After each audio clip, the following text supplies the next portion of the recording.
Hello. What's going on, Alex? How's it going, Nick? Good. Are we live? I don't know. Okay, I think maybe I so. think we are. I think we're live. Terrific. So Wonderful. I think we were just Welcome, connecting. everyone. Okay, yeah, we're live. Yay. This is so exciting. Nick, thanks for making Yes. the time.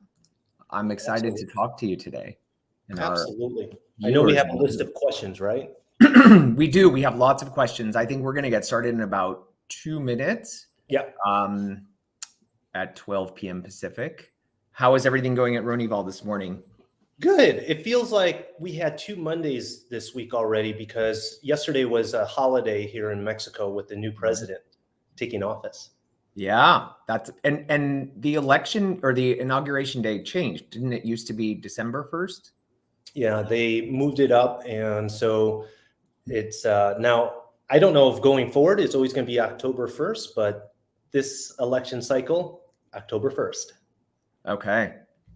Yes, very interesting. And that affects, it's interesting because that national holiday, it looks like my video is a little grainy. I'm trying to fix that in the background. But the national holiday affects banks, and MoXi is a financial institution. And so on, relatively short notice, we were closed on the 1st. So Good. Yeah, but exciting, regardless of how anyone feels about the political component of it, exciting to see a woman president inaugurated in Mexico. Big groundbreaking news. Which is and who knows? It might happen in the U.S. also. Yes, that's true. There is a chance of that for sure. But we won't talk politics. Yeah, I know.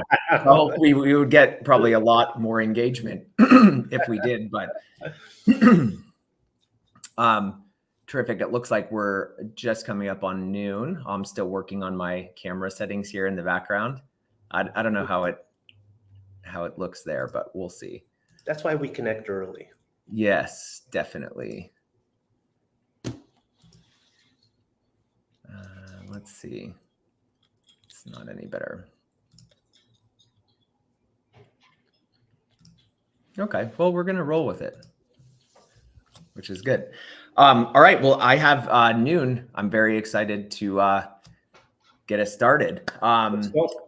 Yeah, by quick way of introduction, I'm Alex Koper. I'm the CEO of MoXi, a global mortgage company. MoXi is on a mission to democratize access to global homeownership for the world and to make homeownership accessible to everyone across the world. And we do that by providing responsibly originated mortgage loans to people all over the world in their home currency. And we record the lien in the destination country, in this case, Mexico. So you want to just do a quick introduction, Nick? Yep, Nick Fong with Ronival Real Estate, broker owner. My wife and I started the company back in 2010, so we're coming on 15 years. We started as a mom and pop brokerage and grew it to the largest brokerage in Baja Sur. We have 112 agents currently, 11 offices. We're statewide. We originally started in Cabo, but the growth of and expansion of real estate to other parts of Baja Sur, La Paz, the East Cape, Todos Santos, has forced us to expand where our clients are going. And I can't imagine what it's like for you at MoXi being countrywide. Yes, it's very exciting. I think it was probably about 18 months ago we amended our credit policy, so we now lend across all of Mexico, which is cool, and soon to be additional places. So yeah, and you just opened some new offices recently, right? Yeah, we're now in the art district of San Jose. A few months back, we opened over there. That was exciting for not just the sales side, but also our management side, the rentals. A lot of our clients are in the San Jose area. I never thought about brick and mortar, but here in the Baja, there's still a lot of walk-in traffic, and ideally I would be virtual, but the market demands us to have more offices. So we opened an office in San Jose, and our 11th office is about to open this month in Loreto Bay. Oh, congratulations. That's exciting. Lucky number 11.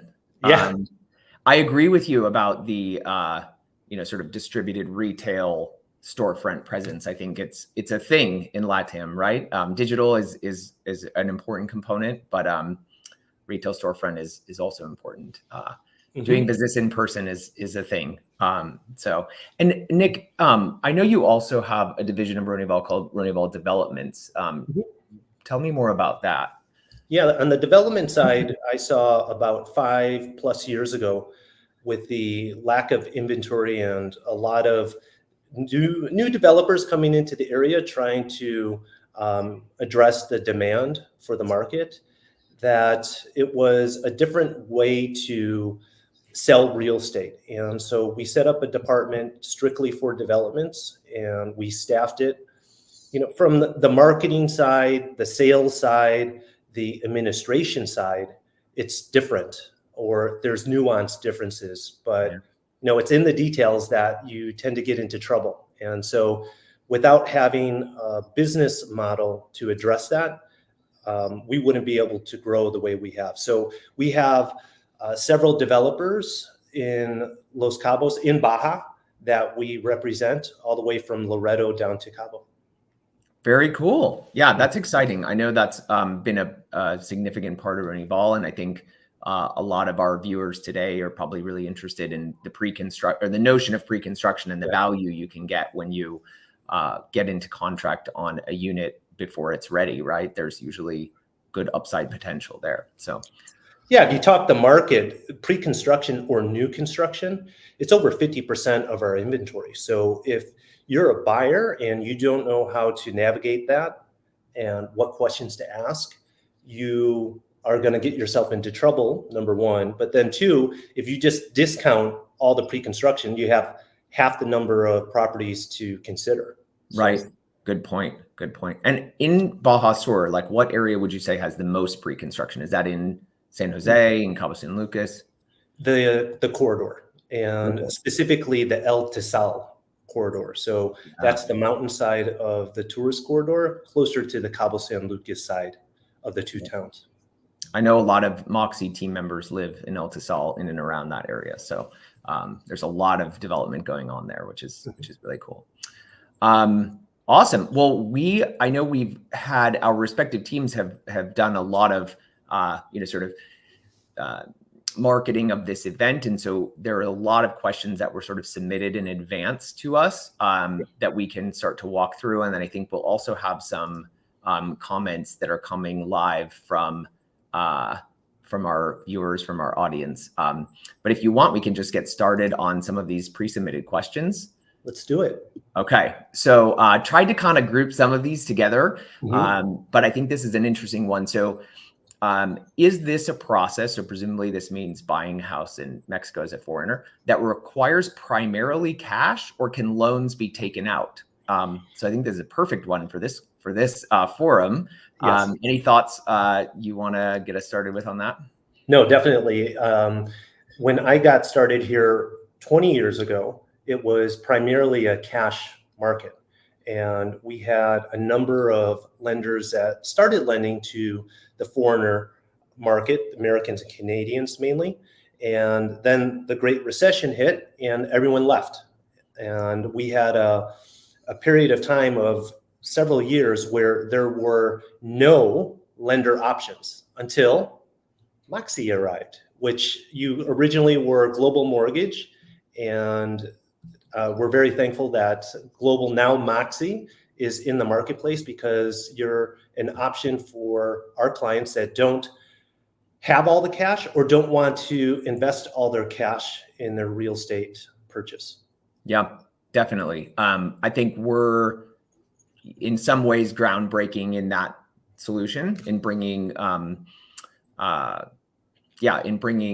reasonable and US dollar denominated loans and securing them with collateral in Mexico. I think that's a really important component of it. And when we were thinking about really getting MoXi off the ground, right? And this was like 2020-ish. So Global Mortgage had existed in it as a predecessor company. But prior to that, when we were, really thinking about how do we scale this, we did a lot of listening sessions, right? And we talked to like a lot of prospective customers and we looked at the market overall. We talked to people like you as well. I know we've had a relationship with Ronival for a number of years, really to kind of try to find out, well, what are the most important aspects to, getting financing for your purchase of property in Mexico if you are a foreigner, right? And one of the biggest ones that came out of that was like, look, I'm buying a house in a foreign country, and so I really need to make sure that any financing solution that I have is not foreign, right? I really want it to be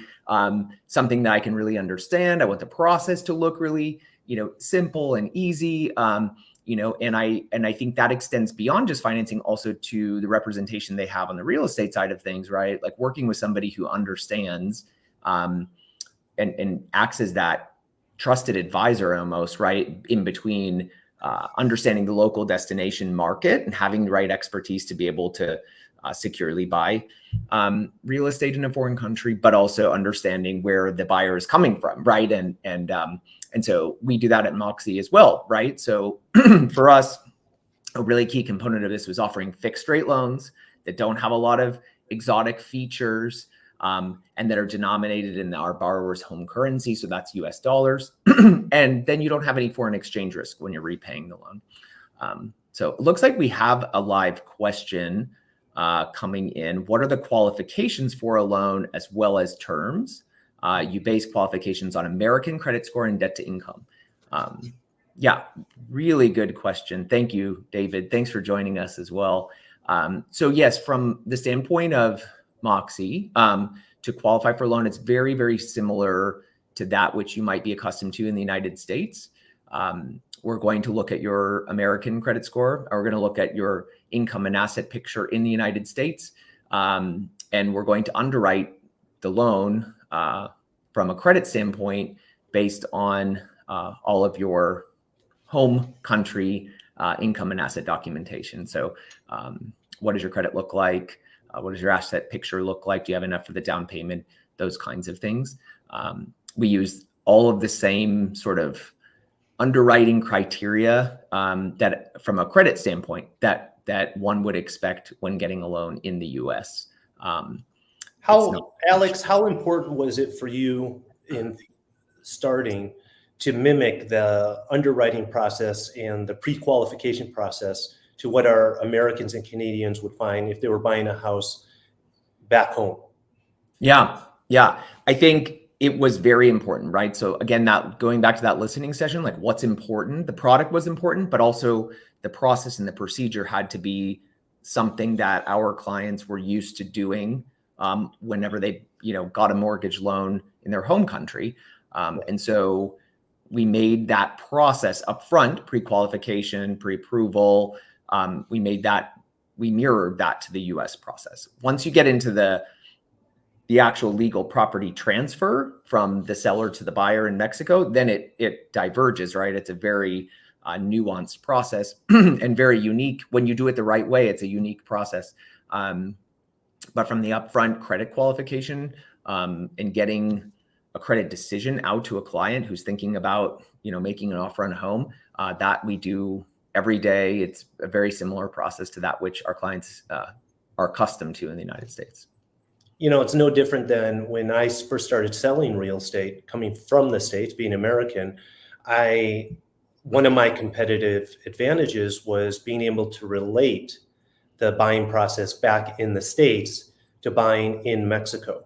So you have to look at properties online, you have to tour the properties in person, you have to make an offer, you end up negotiating, you set up escrow, you go to the closing table, you do a home inspection, all those kind of things that you would do back home, and just trying to guide your client through that process and point out the nuanced differences. And that was really important for me in my business, and I've definitely seen it on your side.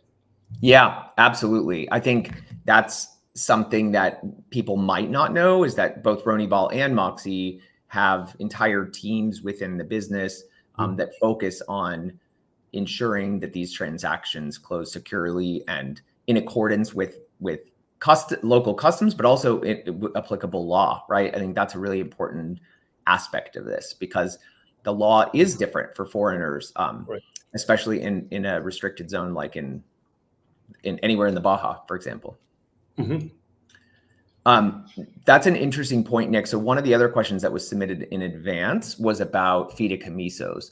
How do you and your team think about guiding clients through the process with respect to that?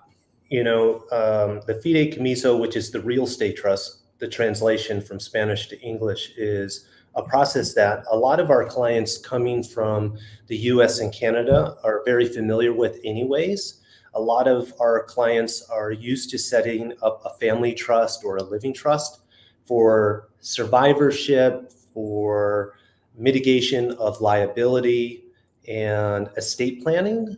So when they come here and we're able to explain to them that the fideicomiso is just a real estate trust, it's a form of ownership that you set up prior to closing, and we work, if it's a MoXi loan, you guys handle that whole process of doing that in addition to the mortgage. But then if it's a cash purchase, we work with attorneys that set up that fideicomiso so that you as the buyer have a legal entity that owns the property, much like a corporation. And the nice thing about that is the legal owner is an entity that you can put multiple owners in, and you can even divide the percentage of ownership on the property. And it is fee simple. It's not leased property. That's where a big misconception that a lot of our clients, biggest one, right? Because the fideicomiso is set up for 50 years. And so instantly our clients are thinking, oh, you only own the property for 50 years. No, that's just the legal entity is set up for 50 years. And then you can renew that in perpetuity. In fact, a number of our buyers are assuming the real estate trust from the seller, because I would say more than 50% of the sellers are foreigners. So they already have that trust set up. And you can save a little bit in closing costs by just assuming that trust, especially if it has 20, 30 years left. It makes sense. And it's a good bank that holds that trust as the trustee. So the bank trust is a great form of ownership, and actually is the preferred way that most of our clients will want to set up ownership. It's just legally in Mexico, you have to set it up that way, or in a Mexican corporation. Correct. Yep. Good points. I think the other thing that our clients often ask us, and I think to your point, many of our clients and yours, it sounds like as well, are pretty well educated on the need to use a fideicomiso as a foreigner when you're buying in a restricted zone. So anywhere near a coastline or near a border, or both. But one of the common questions we get is like, within that trust, within that entity vesting, like, can you hold title in a foreign entity, for example, in an LLC, in a corporation? So you have the property trust, the fideicomiso. The property trust has beneficiaries. If you're getting a MoXi loan, MoXi is the first place beneficiary. That's sort of where the lien is attached to to secure the credit. If you're paying cash, then the buyer is the first place beneficiary. But in either case, that first place beneficiary can be a US registered LLC. It can be a family trust that was set up in the United States. It can be a corporation set up in the United States. The Mexican corporation would be a different instrument altogether. But I think that's another like kind of key point there. And then, as you mentioned, right, the fideicomiso allows buyers to set up contingent beneficiaries so that the property, the asset, can survive them, right? Which I think correct. Cool. All right. So we have some questions coming in live about MoXi programs. This one's from David. Is your required minimum down payment 35%? And what is the minimum loan size? Good one. Hi, David. Thanks for joining. So MoXi does require 35% minimum down payment plus your closing costs, which means you can get a loan from MoXi for up to 65% of the value of the property in a purchase transaction, or in a rate and term refinance transaction. And maybe your next question might be, well, how do you know what the value of the property is beyond the purchase price? And so MoXi works with accredited appraisal vendors across Mexico who write what's called a commercial appraisal. While we're talking about appraisals, and I don't want to go too far down a rabbit hole, but what's interesting also in Mexico is there's always a tax appraisal that's required. It's called a cadastral appraisal, and that's used for calculating primarily what will your new property tax base be on your property, as well as any sort of capital gains tax that's assessed to the seller. So anyway, but good question, David. 35% down payments required for MoXi programs. Now, minimum loan size for MoXi is the published minimum loan size is $250,000 US. So this is, we primarily work with clients who are transacting on property $350,000 US and greater. We do make exceptions on the minimum loan size. Maximum loan size at MoXi is $2.5 million US. So theoretically, from a value perspective, there's no upper echelon. So if you own a property worth $10 million US and you want to take a $2.5 million loan to purchase it or cash out refinance, that's something we do all the time. Mm-hmm. Jason is asking, hi Jason, thanks for joining us. Do you lend on investment properties? And if so, minimum LTV? Do you apply short-term rental projections when calculating DTI? Very great question. So simple answer is yes. All occupancy types at MoXi, primary residence, second home, and investment property. One of the interesting parts about MoXi's credit policy is that we consider a second home occupancy to be any sort of time spent during the year. We don't quantify it with a minimum number of days where you have to certify that you're going to be there 6 months or something like that. If you plan to occupy the property for any portion of the year, it's considered or thought to be a second home at MoXi. If you do not plan to occupy at all any portion of the year and it's truly purchased for investment reasons only, that's fine. There's a small add to the interest rate for the occupancy. I think it's 0.35%, something relatively minor. The second part of your question, Jason, is about short-term rental projection. So MoXi doesn't officially have what in the US you might consider to be a DSCR loan or a debt service coverage ratio loan program, but we will use, if there is historical rental income for the subject property, or if you're refinancing a property and you have documentation to substantiate rental income, we will absolutely use that in the DTI calculation. But what's sort of interesting for those watching that are mortgage professionals, you'll maybe understand this more. In the United States, you can order a projected rent appraisal, or it's sort of a feature you would add on to an appraisal order that you might do in the US. In Mexico, rental income appraisal doesn't exist as a product. So it's hard for MoXi to offer that, sort of widely and across the entire product set. So that's why we rely on documentation about the property, historical records from Airbnb, anything really that the seller is willing to provide to you, that you could provide to us, that we can add that into the DTI in a purchase transaction. Hey, Alex, I have a question. Earlier, you were talking about the appraised value. You always do an appraisal. We're in a market where potentially a buyer that we're working with can get a property below appraised value. Could that work in their favor for the LTV requirement? It could be a compensating factor. It's a good question. It can be a compensating factor. Typically, like MoXi's credit policy mirrors that of a US non-QM lender. And so in the US, you use the lower of the purchase price or the appraised value. And generally, that's how we look at it from a credit underwriting perspective.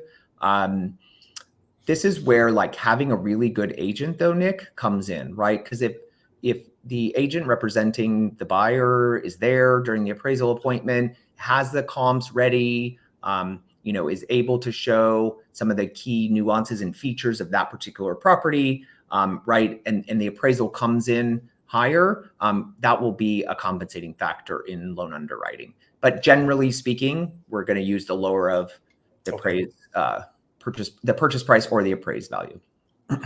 And if someone does a purchase money loan, so they buy the property with you and they buy it below market value, you take the lower of the two, there's nothing preventing them, say, a year or 2 years later to doing a cash out refi. Is that possible? Yeah, totally possible. Yeah. To tap into that extra equity? Yeah, absolutely. That's super easy to do. We do it regularly. I don't even think you need to wait a year or two, right? Theoretically, there are transaction costs, right? You have to pay notario fees and appraisal and the fiduciary fees and so forth. So it's often better to get purchase money loan than come back and do a refinance. But yeah, absolutely. Like we'll use the new appraised value. I think it's after 6 months, which is about how long it takes a transaction to record anyway. So yeah. Good question. All right. Let's go back to our list of questions submitted in advance, and then we can come back to the live ones. So can the mortgage be prepaid? I think this is a really good question because I know we get this one a lot. I think what the person asking the question, unfortunately, I don't have the names, but what the person asking the question is asking is like, is there a prepayment penalty? Can you pay down your mortgage faster than the term? And at MoXi, the answer to that question is yes. So there's no, meaning there's no penalty for paying your loan down faster than the term length. And at MoXi, we offer flexible loan terms. So 15, 20, 25, or 30 years. Most of our clients choose the 25-year term because there's no difference in the rate between a 15-year and a 25-year, for example. A small addition to rate when you go from 25 to 30. But I would say probably 90% of the mortgages we write in Mexico are 25-year term lengths, all with fixed rates and no prepayment penalties. Okay, so Nick, this one is a bit of a stumper. We have a question about the traslado de domicilio. Do you know what that is? Trust law domicilio? Traslado de domicilio. This is also from Jason Frank. Thanks for your questions, Jason. This is a stumper. I don't know what that's referring to. Okay. I think some of the members of the MoXi team are probably watching this. So feel free, MoXi team, to chime in the chat. And the question is, can you finance the traslado de domicilio in the loan? I don't know, not familiar with that term. I'll answer it generally, though. As far as closing costs are concerned, you can include those in the loan. Dominio, traslado de dominio. But as far as closing costs are concerned, generally, is that the ISABI tax? Jason, is that the? Are you asking about the government transfer tax? You're saying it's the tax that you pay. So I'll just say this: generally, all closing costs can be included in the loan. At a high level, that's the answer. Short answer. It is subject to credit policy with respect to like maximum LTV and those kinds of things. What many people maybe are often surprised of is the closing costs in Mexico. Nick, do you want to touch on that a little bit? Yeah, the closing costs in Mexico are significantly higher than our American clients are accustomed to. On a cash purchase, it's anywhere, depending on the purchase price, 5 to 8% of the sales price. Depending if your sales price is higher, the percentage goes lower because there are a number of fixed costs involved in that. But the biggest line item in your closing costs is a 2% acquisition fee. And you were mentioning the ISABI, and that's exactly what that is. So as a buyer, you pay a 2% acquisition tax, and that's inclusive of the 5 to 8%. But then there's notary fees, there are appraisal fees, and all encompassing. So for, let's say, a $300,000 condo purchase, expect for a cash buyer about 15 grand in closing costs. So obviously when you're financing, there's more closing costs due to the financing, and you could probably talk more intelligently than on that topic, Alex. Yeah, but I think you're right on, right? I think it generally you want to expect, we like to tell clients expect between 5 and 10%. And if your purchase price is really high, then it's probably on the lower end of that range. If your purchase price is lower in the $300,000 range, you're going to be in the higher end. Really financing or not, when you do it the right way, you have the transfer tax that's due to the government. You have the tax appraisal that's required by the government. There's all of these sort of required items that, when you're doing the transaction the right way and actually recording it, and you're going to walk away owning the property at the end of it, versus doing a soft closing or some other sort of. The good thing is for the buyers, the biggest line item is that transfer tax. And when it comes time to sell, you do get a tax credit for that 2%. So that does come in handy for any capital gains taxes. So you do get a write-off when it comes time to sell. Yeah, great point. All of those closing costs can be netted, or a lot of them. And Nick, isn't it true there's like some areas, I know we see this in other parts of the country, but there are some areas of Baja Sur where that transfer tax is higher than 2%, right? Doesn't it go up to 4 sometimes? Yeah, in La Paz, the fee can be higher, and it came as a surprise to some of our clients. And to be honest, with the way transactions are and the changes in how they're being treated, it's not all the time. And it is important that when you get a property under contract, that you get a good faith estimate of your closing costs as a buyer. So your real estate agent will be educated to know different closing attorneys, so they can prepare that good faith estimate of closing costs for you. And if it's a mortgage with MoXi, I know you guys do the good faith estimates. And one of the things they ask is, what's the address? What's the tax ID number? So that you can give a more accurate estimate on closing costs. Yeah, definitely. And as a financial institution, we over disclose, meaning we're giving you typically upfront, kind of a worst case scenario. And then as vendor invoices come in, usually we revise it downward more in the favor of the buyer. But we like to be very transparent about those costs, because sometimes they can be a big surprise. Whereas in the US, you might expect maybe 1% in closing costs as a buyer.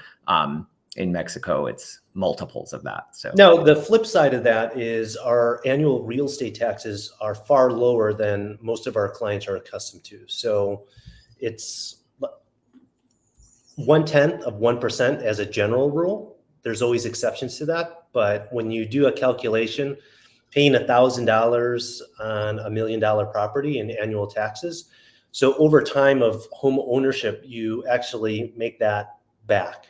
You're in the money. Yeah. Yeah. I also, because we help clients when they're financing, we sort of manage the entire property transfer process, which includes hazard insurance, binding an insurance policy at the end. And what I've come to notice is that like hazard insurance in Mexico is also lower. So just like overall property costs are a lot less. Lower property taxes, lower property insurance premiums. The policies that our clients usually bind include more coverage than like a typical US policy would, and for a lower cost. So I think there's definitely a lot of, sort of benefits to offset some of that. And then to your point earlier, you have some deductibility of some of those upfront fees when you go to sell the property. So great question. I think this is one we got in advance, and we're also getting live. And this is I'll be happy to share a perspective from MoXi, but Nick, I think it's good for you to share your perspective as well. What about when you're a dual citizen? So if you're a citizen of the United States and or Canada and or some other country, but you're also a citizen of Mexico, how how does that work differently? I think well, number one, it depends if you're buying cash or if it's financed. So I'm going to assume in the case of a cash buyer, so if you're a dual citizen where you're Mexican and let's say American, you have the opportunity to choose. Do you want to set up the real estate trust, or do you want to put your personal name on the title?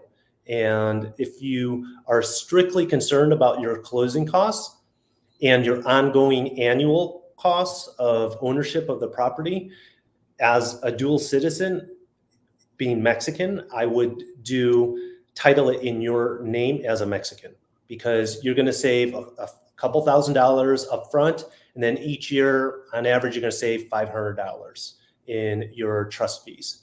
And then going deeper though, there are some instances where a Mexican national still will set up the real estate trust, the fideicomiso, for estate planning purposes, or maybe they own several businesses. They don't want the transparency of who owns the property, because when you set up that fideicomiso, the fideicomiso owns the property, much like a Mexican corporation would own a property if you set up the corporation to own it. So you have a level of invisibility, I guess, as an owner, where you have all the bundle of ownership rights in a trust, but you don't have as much liability.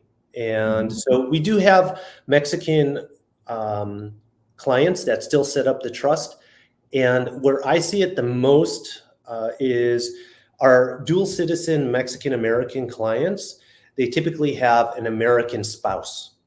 And so it's the least common denominator. So if you want both people to be on the title, then you have to set up that trust, the fideicomiso, so that the American non-Mexican spouse can be on the title also. Yep.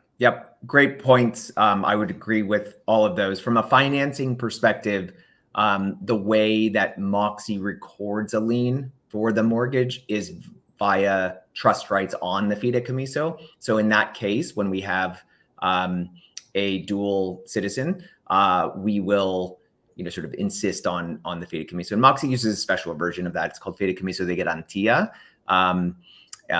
Effectively the same type of instrument, just slightly different. And so there are some additional, sort of aspects to this as it relates to getting a permit from the Secretary of Foreign Affairs.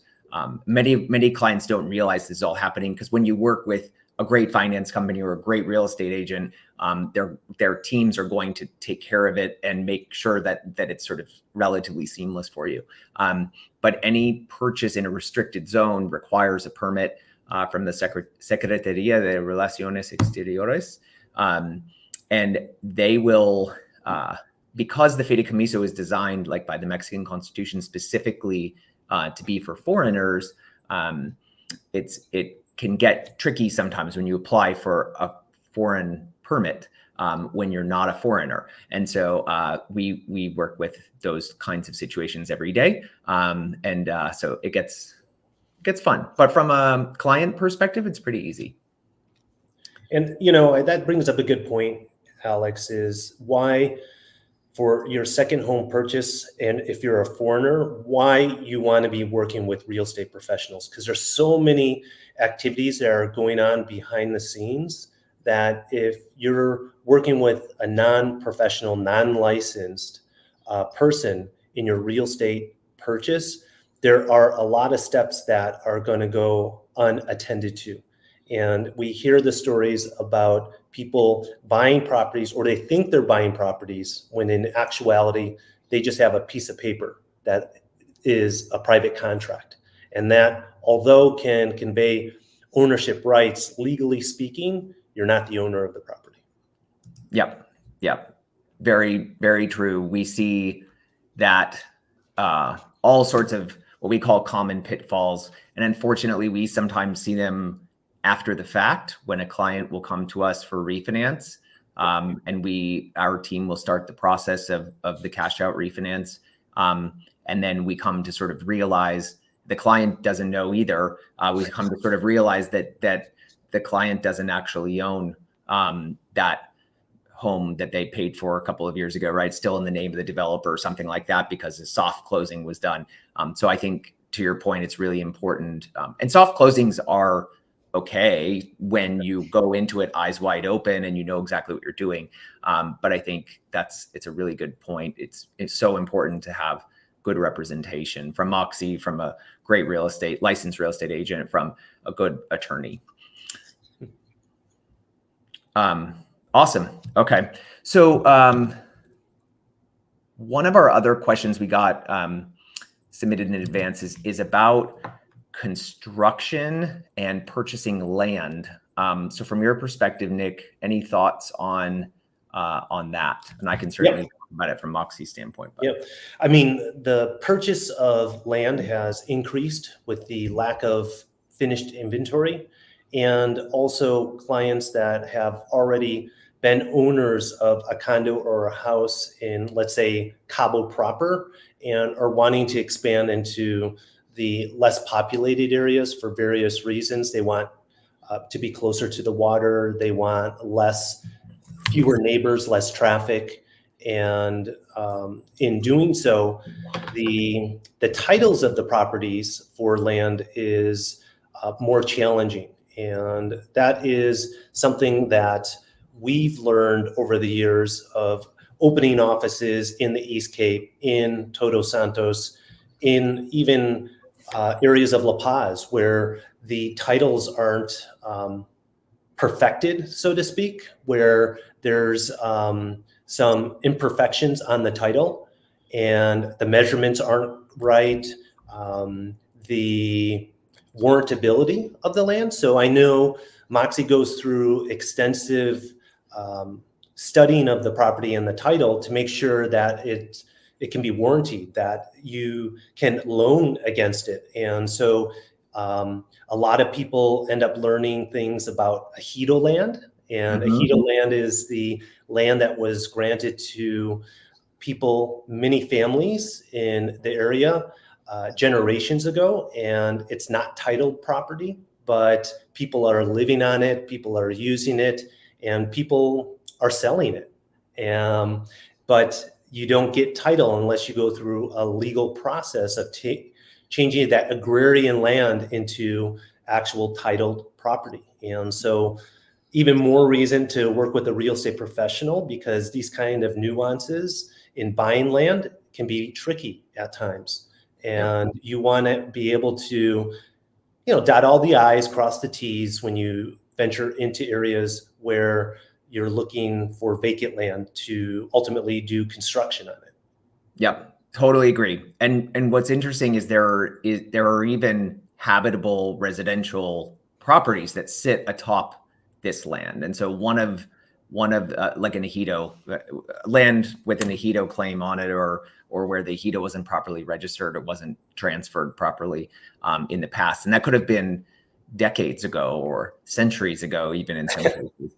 And so I think that's a really good point, right? So like working with a competent professional on the real estate side, MoXi is going to do that on 100% of its transactions, right? So MoXi orders a title search from a reputable provider who is going to go get all of the land records from the public registry, Registro Público, and then they will issue an opinion. They will work with the title insurance company to issue a title insurance commitment. And what MoXi's looking for through our sort of process with respect to property diligence is what we call it. We're looking for a title commitment without any exceptions. And that's really, really important. And we have had clients who have avoided some pretty, sort of nefarious situations by working with us, because we start this process, we order the title search, you get the results relatively quickly. It's about a week, 10 days sometimes. And it depends. In some markets, it's longer. And then, you can make an informed decision, but a lot of this is not necessarily disclosed up front on the listing or from the listing agent. So it's really important that you're working with a good firm or a good partner from that standpoint. Cool. From a construction lending perspective, this is a question we get a lot. And so I wanted to just touch on it. If you as a buyer are getting into contract on pre-construction property, meaning you are buying a unit or a home before it's built, you'll likely sign an agreement where you will advance funds to the developer, some portion of it at contract signing, some portion of it usually at roof on, some portion of it at substantive completion. And that is different than in the United States, where you don't advance anything to a developer until you actually, the unit is built and you've closed escrow. So MoXi will lend at the end of that process. So when the property is actually titled, when the condo regime is recorded, when the construction is manifested, MoXi will make that loan. So what that kind of looks and feels like is a bit of a cash out refinance transaction, but it's a purchase. So you sort of end up with this escrow overage, right? Because you've paid, let's say, 70% of the purchase price already to the developer. And MoXi is going to give you a loan for, let's say, 65%. There's extra money in escrow. That just comes back to you by wire transfer. I'll comment on that, Alex. And in the last 4 years, with all the new construction in the area, that we were seeing that, and it was very nice that MoXi would give that credit at closing.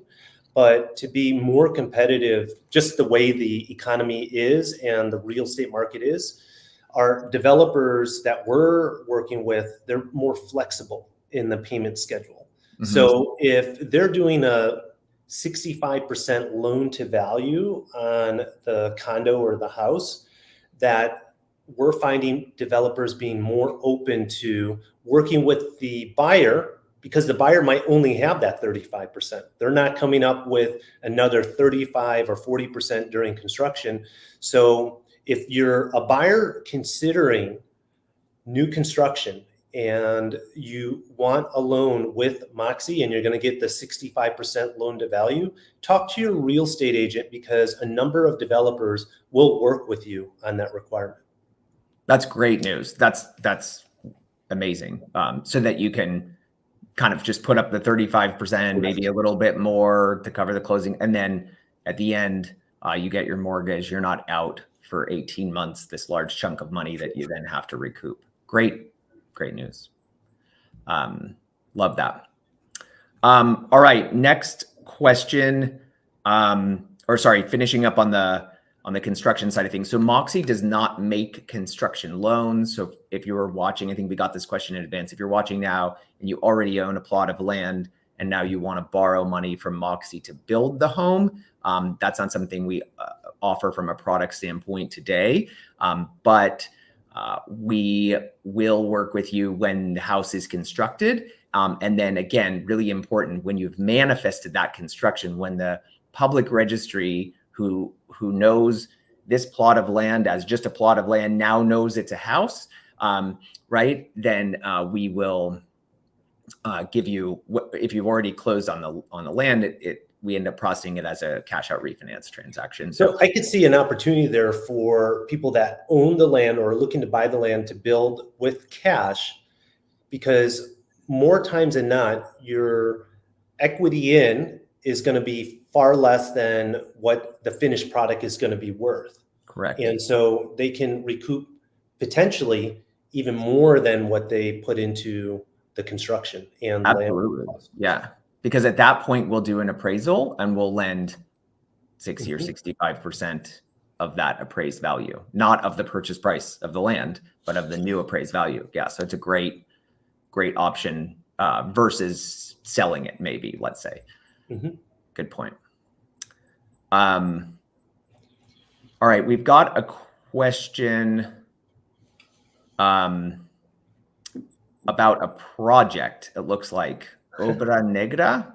Are you familiar with that project, Nick? Yeah, so Obra Negra, that's like when the project is just a structure is up before they start plastering the walls. And so the question is, will you lend on a project like that, or a property that's, would you lend on unfinished property, or does it have to be habitable Yeah. residential property. As soon as it's less about, you have to have something there for us to appraise, right? That's the key thing. So it has to be done enough for an appraiser to come in and assess a value for us to use to underwrite.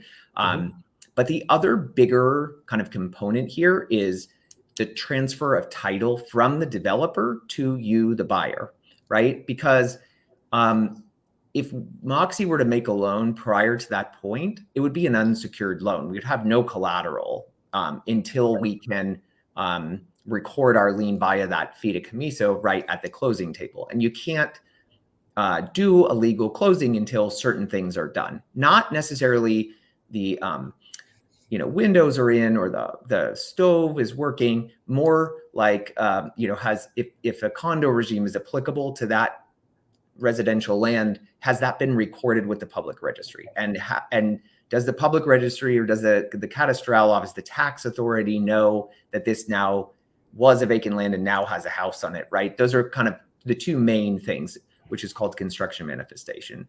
At that point, we'll make the loan. And if we're making a loan for more than you owe, we'll give you that cash back at the end. Okay. We are, by the way, for the last 4 or 5 years, focused on figuring out a way to do this. So we're a very, we really want to create products that are valuable for our real estate partners as well as for our clients and our mutual clients. And so we're regularly looking into how we can do this and trying to be as nimble as we can to try to meet that need and that demand. For now, we're doing it at the time that the deed transfers and where construction is finished enough so that we have something to appraise. But stay tuned for sure. There's a question in here about, does MoXi hold the loan or does it sell the paper? I think this is an interesting one, and one that's good to just sort of let everybody know. So MoXi is not a mortgage broker. And I think there are some mortgage brokers that will arrange loans through Mexican banks to foreigners. Generally, those kinds of credit, those kinds of types of credit are loans issued in Mexican pesos, not in US dollars. They typically do not have fixed interest rates. They have, sort of graduated payment schedules. So when we sort of opened this call and I was telling you about the listening sessions we did 4, 5, 6 years ago and designing MoXi to meet our clients' needs, one of the things we learned was we want something that we can understand. So we want a fixed interest rate, 20-year, 15-year, 30-year loan issued in US dollars, no prepayment penalties, no changing in the payment amounts due and those kinds of things. And so typically like a broker, you might see that kind of, if you approach a broker who's going to arrange a loan for you with a Mexican bank, it's going to not be as straightforward and it's not going to be denominated in US dollars. MoXi, so MoXi is an originator and we do hold these loans on our balance sheet. We also have investor partners that we, sort of trade the loans to. But one of the important things to sort of mention here is MoXi uses a subservicer, a U.S. mortgage servicer, who services regular mortgage loans in the United States. They also service MoXi loans. And so they mail statements out, when you have questions or you want to, anything you need, you call their U.S. customer service phone number. And the MoXi team, we have a servicing team in-house as well to make sure that your property taxes get paid and your hazard insurance gets renewed and your fideicomiso renewal happens and all of that. But this is a regular mortgage servicer who's going to report your mortgage payments to the credit bureau. They're going to send out a 1098 in case you want to deduct the mortgage interest or you want to try to deduct the mortgage interest that you pay in your Mexico house on your US taxes. Functions just like a regular, sort of mortgage loan. And that's by design. So Alex, what is the advantage of working with a mortgage lender like MoXi versus a mortgage broker? Yeah, well, in Mexico specifically, I assume you mean. Yeah. I think it comes down to the product availability, right? So A broker typically is, and I like to use the word arrange. Like, it seems to me that a broker is arranging financing through the lender as this sort of third party. And that's typically done through a Mexican bank. And what we typically see is more exotic loan products that are not like the ones that MoXi offers. So at a high level, that's my sense. The other is just, and I obviously have a unique perspective because I live it and breathe it and work with our very capable expert team every day. We are squarely focused on quality. And I think our products and programs and the way that we're set up to help clients securely close property and own it and have reasonable financing on it is like a really unique aspect of what's available in the Mexican market. If we're going to make you the loan, we generally have a good sense that you're going to pay it back, and you generally have a good sense, and so do we, that the underlying collateral, what you're actually buying, is you're going to own it, right? And I think that's a really, it might seem like it's an obvious thing in the United States. In Mexico, it's not. And so when we make a loan to you, when MoXi makes a loan to you, we're looking at the underlying land. We're looking at whether it's, you can get title insurance, whether it's insured. We're looking at, do you have enough homeowners insurance coverage in the event something happens, right? Like September, I know we're in October now, but September's a big hurricane season in Los Cabos. And if you are paying cash and or you're not working with MoXi and you forget to buy insurance or you forget to buy the right coverage or whatever, right? Like that could be a risk for you. So I think a lot of clients, beyond the fact that MoXi offers US dollar fixed rate mortgages on properties in Mexico, a lot of clients work with us because they know we're going to diligence the property. They know we're going to work closely with their real estate agent and or their real estate attorney to make sure that the closing goes off without a hitch. And at the end of it, they securely own it. They are going to get interest reported to the IRS. They're going to have their property taxes and fideicomiso annual renewal fees paid on time. The property will maintain hazard insurance coverage and those kinds of things. So I think that's another kind of key advantage that MoXi brings versus maybe a mortgage broker or an arranger of financing elsewhere. Good question. Okay, I think we have a couple of minutes to take a few more. I see a question here. Yeah, go ahead. Do you lend to Canadians? Good question. The short answer is right now, no. We're in the midst of looking at that right now. So today, MoXi lends to US citizens and US permanent residents. Really, I think the key component is, do you file US taxes? And if the answer is yes, chances are you would be eligible borrower. If you do not file US taxes for now, although we are actively working on a program for Canadians, but for now, US taxpayers with a US credit score is one of the primary components of borrower eligibility. Good question. I'm going to go back to our pre-submitted questions here.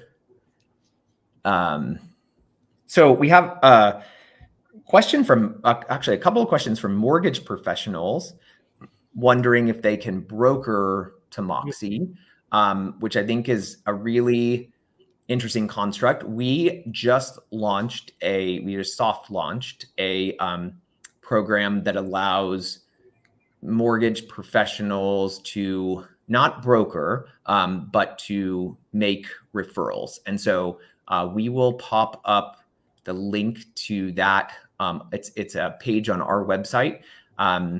We have a program for mortgage professionals, Mexico, as well as for developers as well, who are looking to MoXi to provide financing solutions for their buyers across all units in a project. And so we'll make sure we get those links populated here. You can learn more about those two programs by visiting our website. So we'll get that out shortly. Alex, I have another question. Can MoXi loan to Mexican buyers? Good question. So, and I see that. If not, why not? So, so good question. And I think this comes back to, we kind of talked about this earlier. So the fideicomiso de garantía is the instrument with which MoXi secures its lien.